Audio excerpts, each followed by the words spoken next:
കാശ്മീർ പോകുന്ന വഴി ഡൽഹിയിൽ 2 ദിവസം തങ്ങാമെന്ന് വിചാരിച്ചതിൻ്റെ മെയിൻ ഉദ്ദേശം തന്നെ ഷോപ്പിംഗ് ആണ്. സരോജിനി നഗർ മാർക്കറ്റായിരുന്നു എൻ്റെ ലക്ഷ്യം. പക്ഷെ സമയക്കുറവ് മൂലം അത് സാധിച്ചില്ല. പാലിക ബസാറിൽ ചെന്നിട്ട് വേണ്ട ഒട്ട് കിട്ടിയതുമില്ല. അങ്ങനെ ഇരുന്നപ്പോഴാണ് അവിചാരിതമായിട്ട് സെക്കൻഡ് ഡേ കരോൾ ബാഗിൽ റൂം എടുത്തത്. ഇവിടെ മാർക്കറ്റ് ഉണ്ടെന്ന് എനിക്കറിയായിരുന്നു. പക്ഷേ ഇവിടെ വന്നപ്പോഴും ലേറ്റായിപ്പോയി. എന്നാലും നൈറ്റ് ഞങ്ങൾ അവിടെ ഒന്ന് കറങ്ങി. ഇപ്പം സമയം 9 മണിയാണ്. കരോൾ ബാഗ് മാർക്കറ്റ് വളരെ ആക്റ്റീവാണ്. ഇവിടെ ഏറ്റവും കൂടുതൽ ഞാൻ കണ്ടത് ഇതുപോലെയുള്ള ഹെയർ ആക്സസറീസ് ആണ്. ഒരുപാട് വെറൈറ്റി ഉണ്ട്. 5 രൂപ മുതൽ ഹെയർ ക്ലിപ്സ് ഉണ്ട്. നല്ല ഭംഗിയുള്ള ഹെയർ ക്ലിപ്സ്. കുഞ്ഞു പിള്ളേർക്കൊക്കെ പറ്റുന്ന ഹെയർ ബാൻഡ്സ് ഒക്കെ കാണാനായിട്ട് എന്ത് ഭംഗിയാണെന്നറിയോ. ഒരുപാട് വെറൈറ്റി ഞാൻ അവിടെ കണ്ടു. കുറേ ഷോപ്പുകൾ അങ്ങനെ ഉണ്ടായിരുന്നു. പിന്നെ പ്ലേറ്റ്, ഗ്ലാസ്, കപ്പ് പോലുള്ള ക്രോക്കറി ഐറ്റംസ് ഒക്കെ ഉണ്ടായിരുന്നു.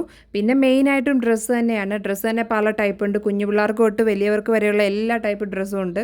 50 രൂപ മുതലുള്ള ടീഷർട്ടുകളൊക്കെ ഉണ്ട്. സ്കേർട്ട് ഉണ്ട്, ടോപ്പ് ഉണ്ട്, നൈറ്റ് വെയേഴ്സ് ഉണ്ട്, കുർത്തികളുണ്ട്. പിന്നെ 150 രൂപ മുതൽ നല്ല അടിപൊളി ലേഡീസ് ബാഗുകളും ചെരുപ്പുകളും ഒക്കെ കണ്ടു. പിന്നെയും കറങ്ങി തിരിഞ്ഞ് ഞങ്ങളൊരു ഹെയർ ആക്സസറീസിൻ്റെ കടയിൽ വന്നിട്ടുണ്ട് കേട്ടോ. ഇവിടെ വേറെ കുറേ മോഡൽസ് കണ്ടു. പിന്നെ ഉണ്ടല്ലോ നല്ല അടിപൊളി കമ്മലുകൾ ഒരുപാടുണ്ട്. ഒരുപാട് ഷോപ്പുകൾ കമ്മലിൻ്റേത് മാത്രമായിട്ടുണ്ട്. നമ്മുടെ നാട്ടിലൊരു 150-200 രൂപയ്ക്ക് കിട്ടുന്ന കമ്മലൊക്കെ അവിടെ 30 രൂപ 50 രൂപ മാത്രമേ ഉള്ളൂ. അങ്ങനെ 9 മണിക്ക് കയറിയിട്ട് 11:30 ആയി ഞങ്ങൾ മാർക്കറ്റിൽ നിന്ന് ഇറങ്ങിയപ്പം. അപ്പോഴേക്കും കടകളൊക്കെ ഏകദേശം അടച്ചു തുടങ്ങിയിട്ടുണ്ടായിരുന്നു.